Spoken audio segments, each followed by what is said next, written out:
saya Agustinus. Mari kita kenal Alkitab, karena Alkitab pembimbing hidup. Dalam Alkitab, banyak tokoh yang mempunyai kelebihan dan kekurangannya masing-masing. Karakter-karakter mereka memperkaya Alkitab. Kita bisa belajar banyak dari karakter tokoh-tokoh Alkitab ini.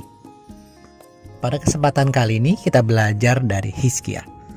Khususnya saat Raja Hizkia sakit dan menjelang ajal, yang sejarah tercatat dalam 2 Raja-Raja bab 20 ayat 1-11.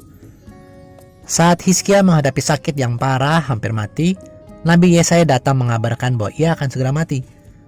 Hal ini merupakan suatu kesempatan bagi Hizkia untuk membereskan segala urusannya dan berdamai mempersiapkan kematiannya.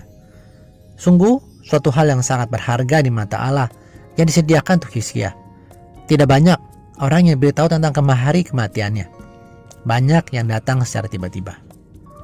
Mendengar kabar itu, Hizkia berdoa dan memohon belas kasihan Tuhan dengan menangis agar diberikan waktu lagi untuk hidup. Tuhan mendengarkan doa Hizkia yang dapat kita baca di ayat 4-6. Tetapi Yesaya belum lagi keluar dari pelataran tengah, tiba-tiba datanglah firman Tuhan kepadanya. Baliklah dan katakan kepada Hizkia, raja umatku, beginilah firman Tuhan Allah Daud, bapa leluhurmu. Telah kudengar doamu dan telah kulihat air matamu. Sesungguhnya aku akan menyembuhkan engkau. Pada hari yang ketiga, engkau akan pergi ke rumah Tuhan. Aku akan memperpanjang hidupmu 15 tahun lagi. Dan aku akan melepas engkau dan kota ini dari tangan Raja Asyur. Aku akan memagari kota ini oleh karena aku dan oleh karena Daud hambaku. Di saat itu Hizkia berumur 39 tahun dan memerintah 14 tahun lamanya. Banyak pengajaran yang berhenti di sini, mengambil contoh bahwa doa orang benar didengarkan oleh Tuhan, dan Tuhan sangat baik dengan mengabulkan doa Hizkia dengan memberikan panjang umur 15 tahun lagi. Namun pada kesempatan kali ini saya mengajak teman-teman untuk merenungkan lebih jauh terkait permohonan doa Hizkia ini. Semoga akan mengubah persepsi kita dan membuat kita lebih percaya dan taat pada rencana Allah. Kita melanjutkan membaca pada kitab 2 Raja-Raja bab 20 ayat 21. Kemudian Hizkia mendapat perhentian bersama-sama dengan nenek moyangnya. Maka Manasye anaknya menjadi raja menggantikan dia. Di waktu 15 tahun umur tambahan itu, Hizkia beroleh keturunan lagi, yaitu Manasye, yang sejarah dapat kita baca di bab 21 ayat 1-2 berikut ini. Manasye berumur 12 tahun pada waktu ia menjadi raja, dan 55 tahun lamanya ia memerintah di Yerusalem. Nama ibunya ialah Hefzibah. Ia melakukan apa yang jahat di mata Tuhan, sesuai dengan perbuatan keji bangsa-bangsa yang telah dihalau Tuhan di hadapan orang Israel. Kemudian Manasye mempunyai keturunan yang bernama Amon. Sehingga Amon adalah cucu dari Hizkia, yang sejarah dapat kita baca di bab 21 ayat 19-20 berikut ini. Amon berumur 22 tahun pada waktu ia menjadi raja, dan 2 tahun lamanya ia memerintah di Yerusalem. Nama ibunya ialah Mesulemet binti Harus dari Yota.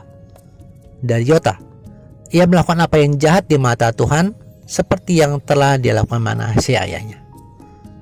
Teman-teman, dengan mengetahui akibat dari 15 tahun umur Hizkia diperpanjang, membuat orang Israel mengalami 57 tahun dipimpin oleh raja yang melakukan apa yang jahat di mata Tuhan, yaitu 55 tahun masa pemerintahan Manasye dan 2 tahun masa pemerintahan Amon.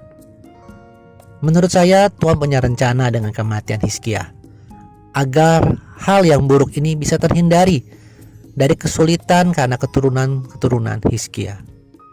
Namun Hizkia tidak percaya pada rencana Allah dan meminta umurnya diperpanjang. Hal yang bisa kita ambil dari Hizkia hari ini adalah untuk belajar taat pada rencana Allah dan menghindari seperti kesalahan Hizkia.